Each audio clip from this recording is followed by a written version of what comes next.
Tingnan natin yung ano, yung mismong balita patungkol diyan. Eto, at nagsasalita na yung mga dating ano, yung mga dating kakampi ni Duterte. Oh, ayan, pakita natin. Yon, oh. Sabi dito mga bossing na reklamong crime against humanity inirekomenda. Again na inirecommend. Kaya nire-recommend ng Congress kasi hindi sila pwedeng mag-convict. Inire-recommend kanino? Saan? Etong mga tao na to, itong mga namatayan na to, yung mga nagre-reklamo kay PRRD sa crime against humanity di umano, sa mga nanlaban di umano, itong mga nagre-reklamo na ito, they have all the luxury to file cases against Duterte and yung mga kasamahan niya. Lahat kaya nilang gawin. Noong nangyari yan sa mga kamag-anak nila, noong nangyari yan sa mga anak nila, asawa nila, pwede silang mag-file noon pa. Bakit hindi sila nag-file? Bakit kailangan pang i-recommend ng Congress na mag-file ng kaso? Kasi nga, alam nitong mga tao na to na lumabag sa batas yung mga kamag-anak nila. Marami mga namatay na mga bata, collateral damage. Kasi yung bala, hindi mo talaga alam kung saan pupunta yan. Yung lagi nilang sinasabi na si Kian De Los Santos, may nakulong na pulis dyan. May nakulong na pulis dyan kay Kian De Los Santos na yan. At yung iba pang mga irregularities, may mga na-dismiss na pulis dyan. May mga nakasuhan. Buti sana kung zero, wala talaga. Meron. Ito ngang panahon ni Remulla, yung nawawalang sabongero, hanggang ngayon wala pa silang nakakasuhan na pulis. Yung ang dami ng mga nangyayaring kabulastugan ngayon, wala nga silang nakakasuhan. Yun ang dapat na sinisilip natin. Noong panahon ni PRRD, yung mismong pamilya ni Kian De Los Santos ang nagpunta mismo kay PRRD para tulungan sila. Sino nagsasalita doon kay Kian De Los Santos? Yung uncle, yung tiyuhin. Putang ina, magsasalita yung tiyuhin tungkol dun sa issue nung kay Kian. Kausap na ni Duterte yung pamilya nung mga magulang ni Kian De Los Santos. Napakulong na nga yung mga pulis. So, ibig sabihin, nagre-request ito or nagsasuggest ang Congress na kasuhan na yan. Kasi sa tingin namin, ganun sila eh. Sa tingin namin, may paglabag sa karapatang pangtao dyan. Pero yung tingin nyo ba, yun din ba ang tingin ng korte? Hindi. Bakit? Magbabase po kasi yung korte sa mga ebidensya. Ano ba yung ebidensyang hawak nyo? Wala. Kaya nga kayo nag-imbestiga dahil wala kayong hawak na ebidensya.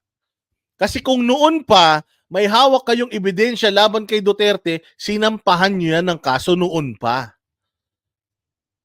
But the fact na hindi kayo nagsampa ng kaso noon at nag-witch hunt kayo, nag-hearing kayo, binuksan nyo ulit yung hearing na yan, doon nyo lang na-realize, ibig sabihin, bago lang yung mga ebidensyang na-acquire ninyo. Ano yun? Testimonial evidence. Testimonya noong mga galit sa Duterte.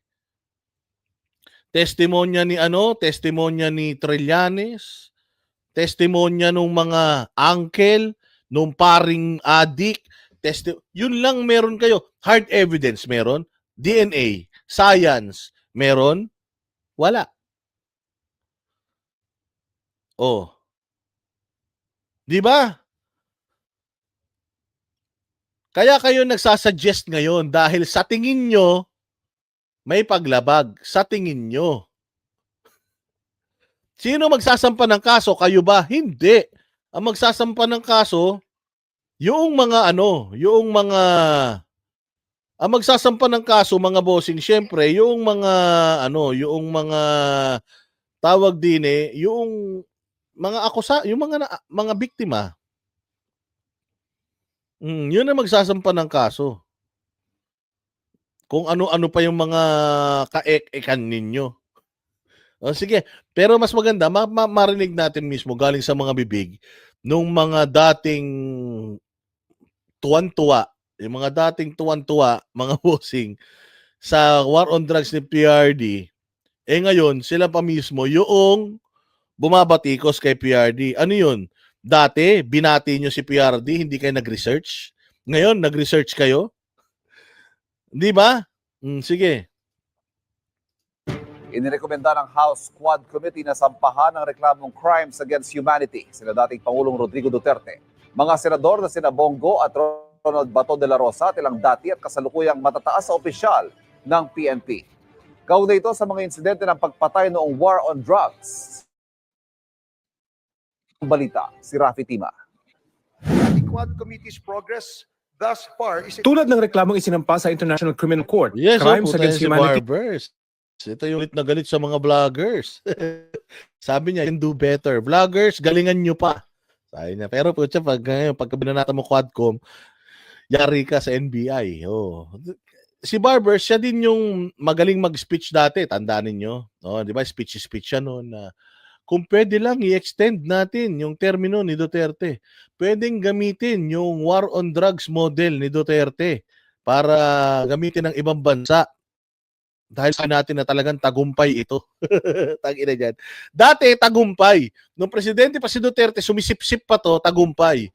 Pero nung iba na presidente, iba na speaker, ewan natin kung ano nangyari, putang ina biglang, yung sinuka niya, kinain niya ulit. At sinasabi niya ngayon na, tangina, ibang klase talaga to, ganito, ganyan. Siya ang ano nun, siya ang chairman ng Committee on Human Rights noong panahon ni Duterte. Pero nung panahon niya, hindi niya man lang sinilip etong war on drugs to, bagkus binibigyan niya pa nga ng upload. Tuwan-tuwa pa nga siya diyan sa ano na yan. Tuwan-tuwa pa nga siya diyan sa war on drugs ni Duterte na yan noon. Tapos ngayon biglang, uy, ayaw niya na. Biglang, uy, teka, mali na tong ginagawa. Sana noon pa. Ano yun? So lahat ng speeches nyo, ibig sabihin, kwenta. Kasi nag-speech ka na noon. Sa man lang, may palabra di honor ka. Kaya mayroon ka delikadesa. Sa naman lang, sinabi mo na, nag-speech na ako noon. Tuwan-tuwa ako. Ito yung mga hindi ko nagawa bago ako nag-speech. Ganito, hindi ko inaral, ganito, ganyan, ganyan. O para at least malaman ng tao na sip-sip lang talaga kayo. Kung sino yung nakaupo, yun lang talaga yung sinisip-sipan ninyo. Kaya lang, sir, malas mo. Hindi ka na magiging DILG katulad ng tatay mo.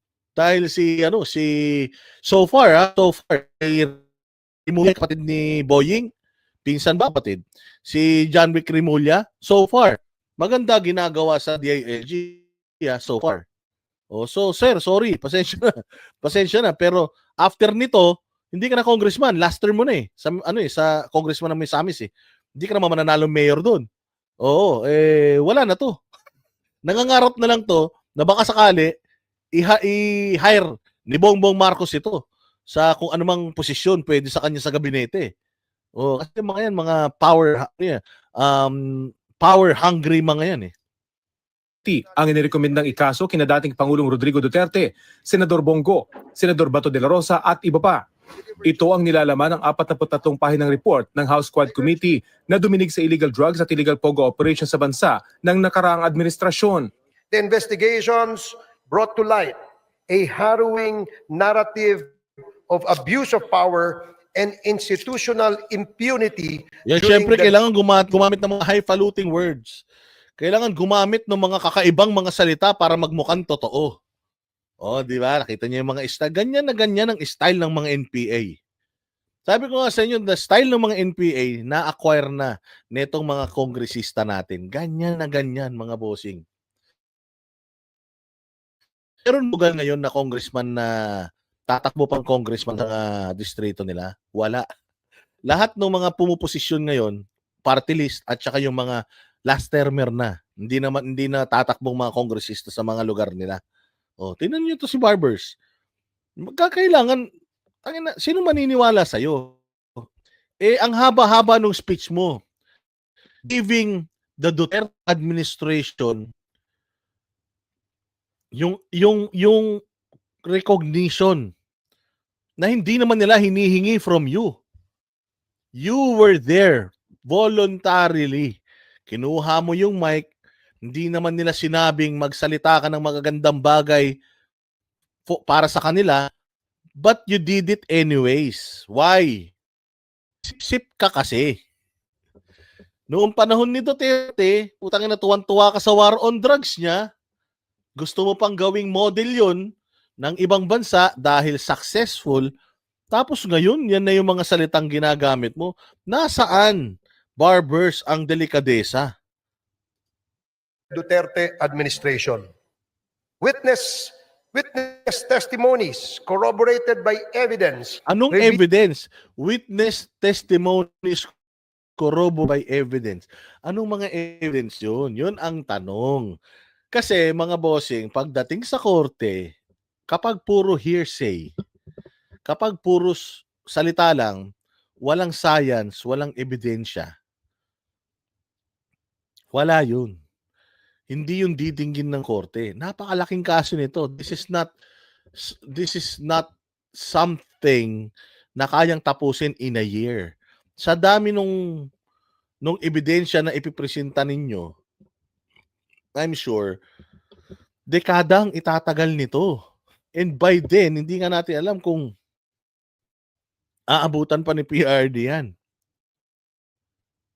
Pero katulad ng sinasabi ko sa inyo, nung ginawa ni PRRD to, naglam siya sa taong bayan.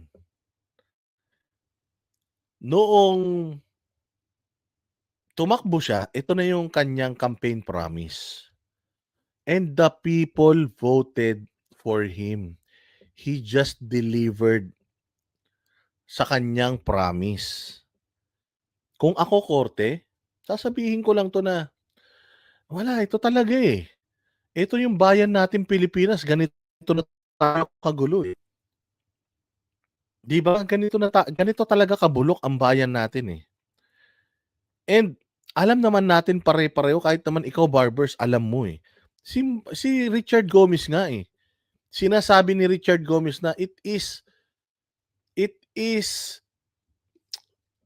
ano ba yung parang it's not fair. Sabi ni Bongbong ay ni Richard Gomez, 'di ba? Sabi ni Richard, fair to say na walang nangyari noong panahon ni PRRD.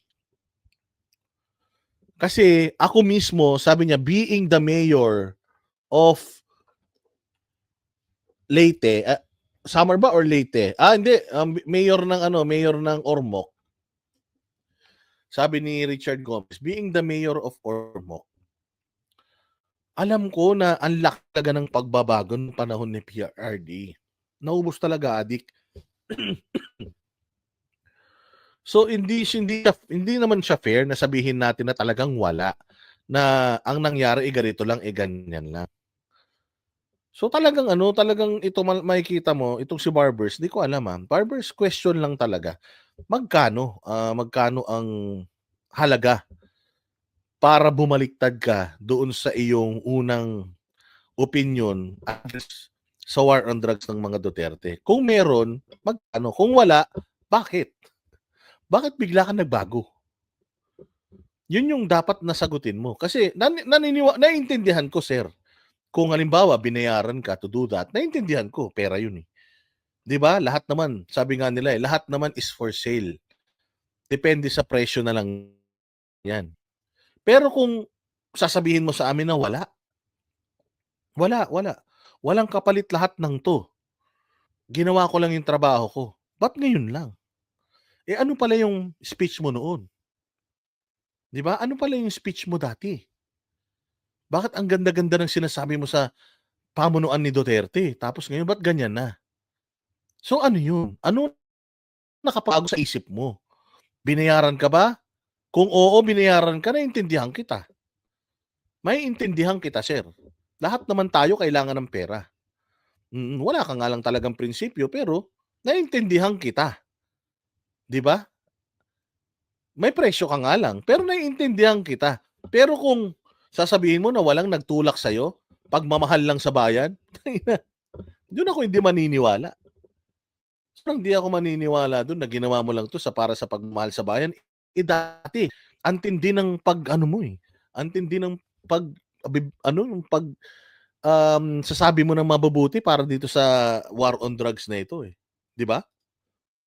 Build a system that incentivized the killing of suspected drug Tulad yan, personalities. incentivize. Napatunayan nyo ba yun? Meron bang mga dating mga general, ilan mga dating mga general yung nagsabi na merong incentive program? Wala. Even the generals, sila Eliazar, yung mga retired generals, sinasabi nila wala. Ngayon, bonuses marami. Kasi sa PRRD, pag may ginawa kang maayos, ginampan mo yung tungkulin mo, deserve mo yan, anong ginawa ni PRD? Tinaas niya yung sweldo nyo. Yung mga, siguro yung mga magagaling na mga undercover agents niya, siguro binibigyan nila ng mga token. That's it. Normal po yun. Normal yun sa operasyon. And I believe even the administration now, meron mga ganyan ginagawa. Yung incentive program na sinasabi ninyo, meron bang na kayong nakitang batas that says if you kill a person, addict, pusher, and you're a policeman, you'll get this and that. Meron ba kayo resibong nakuha? Meron bang resibo na payment for this and that? Yun yung sinasabi nating ebidensya. Kung yung sinasabi nyo lang na ebidensya is testimonya ni ganyan, malabo yun. Because pagdating sa korte, yun ang tatanong ng nung judge . So anong ebidensya mo na meron talagang reward system? Meron bang text, email, or papel na binigay sa'yo, ina-acknowledge na you've received this amount as a incentive for killing this person? Kasi kung wala, yari. Paano mo patutunayan yun?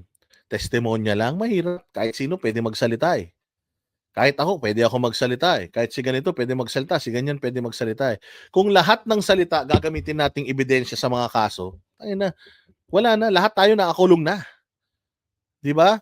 Spencer Lacalle, sila nga, billion ang reward nila sa paninira sa imagine? Billion ang reward nila sa paninira sa Duterte. Kaya doon ako magtatalaga kay Spencer . Kasi kung halimbawa si Barbers, aminin niya na binayaran ako to do this, maintindihan ko siya. Kasi trabaho lang . Gets? Pero kung hindi siya binayaran, what's making him do this? Ba't niya ginagawa to kung hindi siya binayaran? Yun lang yung sa akin. Hindi ba? Sige, diretso pa natin to.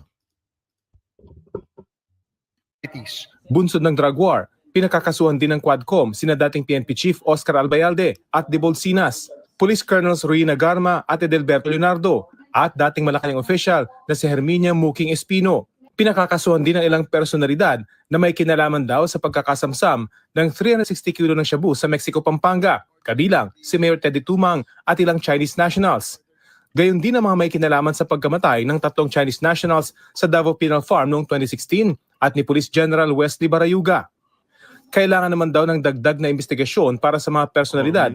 Imagine, ang bilis nilang nakapag-recommend ng reklamong crime against humanity kay PRD. Pero nagsimula itong kanilang bruhaha. Nagsimula itong kanilang investigasyon kay Alice Go. Kay Alice Go nagsimula. Anong sabi nila? Kailangan pa daw nila ng dagdag na investigasyon. Ito pasimuno ng lahat na kaso, tapos huli pa yung kanya, nauna yung PRRD, sangka pa, di ba?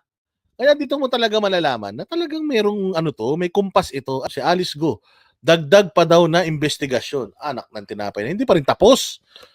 Mantakin mo, Barbers, 4 na buwan yung hearing ninyo. Tapos hindi pa rin tapos. Mukhang talagang maganda ang rito, maganda ang ambunan dito pagka ganyan, ha? na may kinalaman sa illegal na POGO operation kabilang sina dating Bamban Mayor Alice Go at dating presidential spokesperson Harry Roque. This is a defining moment for this Congress, Mr. Speaker. It Wow. is an opportunity to uphold the rule of law, protect our nation's sovereignty, and deliver justice to those who have been wronged. Bunsod ng pagdinig, 30 panukalang batas daw ang nabuo para pigilang maulit ang mga ganitong insidente. Kabilang sa panukala ang reparation o pagbabayad sa mga kaanak ng biktima ng EJK. Monetary reparation between 250,000 pesos to 500,000 pesos as well as a non-monetary reparation will be granted to victims and their families. Ang ina, pampolitika, no? Pampolitika pampolitiko, ha? Lahat ng mga biktima ay babayaran. Nino. Utangin na dyan. Nino. Kailangan muna nating kailangan muna hanggang 2028 nga yata to, Spencer Lacalle. Sino magbabayad sa kanila? Putangin na yung iba dyan, may mga nakakulong na nga. Yung may mga nakasuhan na nga ng mga pulis. So sino magbabayad? Si Duterte magbabayad sa mga yan? Bakit niya babayaran? Kailangan niyo munang patunayan. At saka, Diyos ko naman. Lahat ng itong, halimbawa, ito, meron silang 5,000 na mga biktima, pamilya. Halimbawa, babayaran ng Congress yan, yung mga yan, dahil naging biktima sila. Ganun ba yon? Or babayaran noong ni Duterte kapag nagkasala siya? Paano pag pagka sinabi ng korte wala siyang kasalanan? Tayo na niyan, di pinaasan niyo na naman 'tong mga 'to. Di ba? Di pinaasan niyo na naman 'tong mga 'to. Buti sana kung babayaran sila automatically ng gobyerno. Ayan, okay, di ba? At least may claim sila. Pero kung mababayaran sila pagtapos na nung kaso, at tagal pa nun. Oo, kasi gagamitin ng mga Duterte lahat ng kapangyarihan nila para manalo talaga sa kaso na to. So, wala pang kasiguraduhan yun. Hindi ba? Yung victim ng martial law, oo nga eh. Yung mga biktima nga ng martial law, may mga batas na rin eh. Na inilabas, ginawa, nabayaran yung mga yan. Hanggang ngayon, di pa nadidistribute eh. Tayo na, pera na ng taong bayan yung pera na ng taong bayan ipambabayad sa mga yan, ha. Hindi pa rin nadidistribute. Natanggap na ng mga Marcos yung mga pera nila, sa yung mga naka-freeze na mga assets nila. Hindi pa rin nasisettle ito. So lahat to puros propaganda lang to. Tayo niyan, ang dami yung RT. To be determined by the Tuno, sumisigaw po. extrajudicial killing claims board proposed under the bill. Agad namang inadapt ng plenaryo ang report ng Quadcom. Ipapadala na raw ang report sa mga appropriate government agencies para sa pagsasampa ng kaukulang kaso. Sinisika pa naming makuha ang panig ni dating Pangulong Duterte at iba pang idinadawit sa posibleng asunto. Alam nyo, sa totoo lang, you've had your chance. Nandiyan na kayo eh. Yung mga tapang nyo naman dati, yan, si Akop, si Paduano, kayabang-yabang. Puta, nandiyan naman si Duterte, kahit isang tanong, hindi nakapagtanong.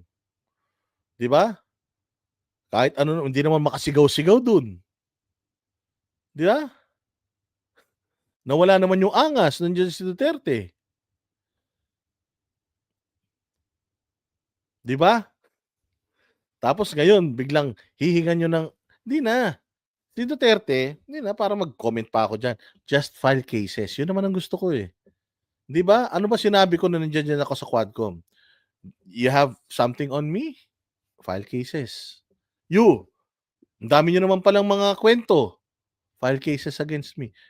Noon pa dapat kayo nag-file ng kaso. Bakit ngayon lang? 2 years na akong wala sa posisyon. Ba't ngayon lang kayo nag-uusap-usap kung sasampahan nyo ako ng kaso? Hindi. Lahat naman pwedeng magsampa ng kaso against somebody eh. Ba't kailangan pa ng hearing? Bakit? Kasi wala tayong ebidensya pare-pareho. Ginawa natin tong hearing para makakuha tayo ng ebidensya.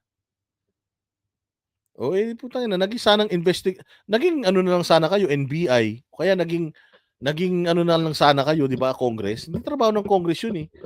Yung maghanap ng ebidensya eh. Ang ano ng Congress is maggumawa ng batas. So the fact na noon pa naman pwede na magsampa ng kaso mga to pero hindi sila nagsampa, ngayon lang sila magsasampa dahil sa Congress, dahil sa resolusyon ng Congress, ibig sabihin, ginawa lang itong mga investigasyon na to para talaga masampahan ng kaso itong si Duterte. Itong sila Senator Bato de la Rosa at Bongo. Masampahan sila ng kaso para ano? Masira yung kanilang chances. Si Duterte, masira yung kanyang chances sa Davao. Yung si Bato at si Bongo, masira yung kanilang chances sa Senado. Kasi si Bato at Bongo sure win yan. Sabi ko nga sa inyo 5 posisyon na lang sa Senado ang kailangan punan. 5 na lang. Yung 7, sure win na yon mga bossing. Yung top 7, sure win na yan. Yung ano na lang, 7 papunta ng 12. Yung 8, 9, 10, 11, 12. Yung 5 na lang na yun. Yun na lang talaga yung paglalaban-labanan. Kaya kailangan, yung mga buwisit na pinatatakbo nila sa Senado, lumaki yung chances manalo. I-eliminate natin si Bato at si Bongo. Kasi kasama yan sa top 5 or top 7. Para at least maging 7 man lang yung pinaglalabanan, may pasok natin si ganito, may pasok natin si ganyan. Ganun ang labanan ngayon mga bossing. Siraan lang talaga dahil nga mag-e-election. Pusta tayo. Pusta tayo. Pagkatapos ng 2025 elections, wala na to. Oo, wala na to. Iba na yung mga nasa Kongreso, iba na yung mga nasa Senado, wala na to. Kakanain na nila niyan si Inday Sara na. Oo, full blast na sila niyan kay Inday Sara hanggang 2028. Ito ang unang balita. Rafi Tima para sa GMA Integrated News. So again, sabi ko nga sa inyo, tandaan ninyo itong si Barbers. Ito yung dating kakampi ng mga Duterte na talagang puri ng puri sa mga Duterte, pero kalaunan ito na. Naging kalaban na ng mga Duterte sa anong dahilan hindi natin alam. Sabi ko nga kung nabayaran si Sir, naiintindihan ko. Mas kaya kong tanggapin yung mga sinasabi niya. Pero kung hindi siya nabayaran, tapos sinasabi niya ito, tapos babalikan mo yung speech niya dati versus yung speech niya ngayon, magtataka ka. Bakit? Anong nagtulak sa'yo para magbago yung desisyon at posisyon mo kung hindi ka binayaran? Di ba? Oh, yun lang yun, mga bossing.